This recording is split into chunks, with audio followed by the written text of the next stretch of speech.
আজকে রান্না করছি গরুর সাদা মাংস। ঘরে থাকা সমস্ত উপকরণ দিয়ে এত মজা করে সহজে গরুর সাদা মাংস রান্না করা যায়, আর খাইতে ভাই কি আর বলতাম, এত টেস্টি একটা মাংসের তরকারি। পোলাও থাকলে পুরো একটা দাওয়াতের আয়োজন হয়ে যেত। বাসায় অসম্ভব লেভেলের মজার একটা মাংসের তরকারি একবার হইলেও ট্রাই করবেন, এইভাবে খুব সহজে রান্না করা যায়। ফ্রিজ থেকে গরুর মাংস নিয়ে রান্নাঘরে চলে গেছি। আজকে গরুর সাদা মাংস রান্না করার চ্যালেঞ্জটা আমি নিছিলাম যে আমি আজকে খুব মজা করে বানাবো, তাও আবার সব ঘরোয়া উপকরণে যত সহজে বানানো যায় আর কি। আমি তো নর্মালি বেশি একটা রান্না করি না, তাই আমি খুব সহজে যতটুকু সহজে সম্ভব এই সাদা মাংসটা আজকে রান্না করছিলাম। তো বেশি করে পেঁয়াজ আর কাঁচামরিচ নিয়ে নিছি, যেহেতু লাল মরিচ গুঁড়া দিতে পারতাছি না, তাই কাঁচামরিচ বাটাটা একটু বেশি করেই দিতে হবে। অনেকগুলা করে কাঁচামরিচ নিয়ে নিছি ধুয়ে, তারপরে এগুলারে আধা ভাঙা করে বেটে নিছি, আর সাথে সব পেঁয়াজগুলো ছিলে আনামানাম অবস্থায় নিয়ে নিছিলাম। কেউ চাইলে এগুলারে কুচি কুচি করে কেটে নিতে পারেন আর তারপর বাটতে পারেন। তো আমি আগে কাটি নাই দেখে আগে একটু ভালো মতো ছেঁচে নিছি, আর তারপর হালকা ভাবে যতটুকু সম্ভব আধা ভাঙা করে বেটে নিছি। পেঁয়াজটা এত বেশি মিহি করা লাগবে না, এগুলা আনামানাম থাকলেও চলবে। তো এখন এগুলারে উঠাই নিতেছি, মাংসের সাথে মিক্স করতে হবে। কেউ চাইলে আদা রসুনটাও ফ্রেশ এভাবে বাইটা নিতে পারেন, কিন্তু আমাদের আদা রসুন বাটা ছিল অলরেডি, যার জন্য আর বাটার কষ্ট করি নাই। তো এখানে মাংসগুলা কেটে কুটে নিয়ে নিছি, আর এর মধ্যে সেই বাটা কাঁচামরিচ আর পেঁয়াজটা দিয়ে দিছি। একটু চর্বিওয়ালা মাংস আজকে নিছিলাম, যেটা আমার খাইতে অনেক বেশি ভালো লাগে। তো এর মধ্যে বেশি করে ধনিয়া গুঁড়া আর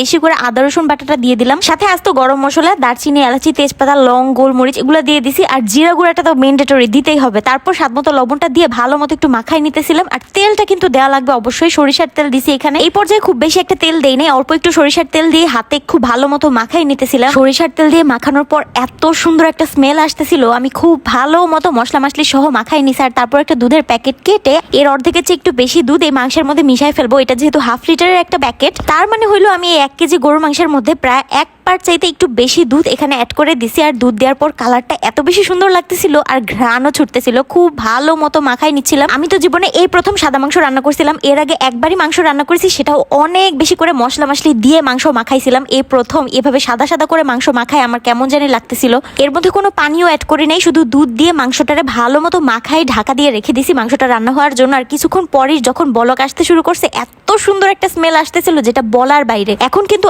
আর কোনো মশলা মাসলি অ্যাড করা লাগতেছে না, সব ধরনের মশলা মাসলি একবারে মাখায় টাখায় বসাই দিছিলাম। একদম ঘরে থাকা বেসিক মশলা মাসলি দিয়ে আজকের এই সাদা মাংসটা রান্না করছিলাম। আপনারা তো দেখলেনই, কোনো কিছু আলগা করে কেনা লাগবে না, এই সব মশলা আমাদের বাসায় সবার বাসায় থাকে। এই বলছিলাম এই মাংসটা রান্না করা অনেক বেশি ইজি। তো আবার ঢাকনা দিয়ে রেখে দিছি, আর এই পর্যায়ে মাংসটা কিন্তু একদম রান্না হয়ে গেছে, প্রায় নামানোর পর্যায়ে চলে আসছে। আর 5 মিনিট একটু জাল করলেই হয়ে যাবে। এত সুন্দর একটা গ্রেভি গ্রেভি ভাব চলে আসছে, দেখলে একদম পছন্দ হয়ে যাওয়ার মতো একটা তরকারি। মেহমানদের সামনে এই ধরনের একটা তরকারি রান্না করে দিলে তারা তো অনেক বেশি স্পেশাল ফিল করবে। এই মাংসটা মজাই লাগবে হলো পোলাও দিয়ে, ভাত দিয়েও খাইতে অনেক বেশি ভালো লাগছিল, বাট পোলাও দিয়ে স্পেশালি অনেক বেশি মজা লাগবে। তো উপর দিয়ে আরো কিছু বেরেস্তা ছিটাই দিচ্ছিলাম, বেরেস্তা আগে থেকে ভেজে রাখছিলাম। বেরেস্তা ছিটাই দিয়ে চুলাটা অফ করে দিছি, আর দেখেন মাশাআল্লাহ লেভেলের একটা লুক চলে আসছে। এত মজার মাংস কেউরে রান্না করে দিলে চোখের নিমিষে শেষ হয়ে যাবে, এত মজা লাগছিল আমার কাছে এই সাদা মাংসটা। আমি তো এখন থেকে আম্মুরে বলে দিছি নর্মাল ওয়েতে আর মাংস রান্না করার দরকারই নাই, একদম সহজেই সাদা মাংস রান্না করা যায়, আর এটা খাইতে বেশি মজা লাগে। নর্মালি মাংসটা রান্না করার চাইতে এইভাবে রান্না করলে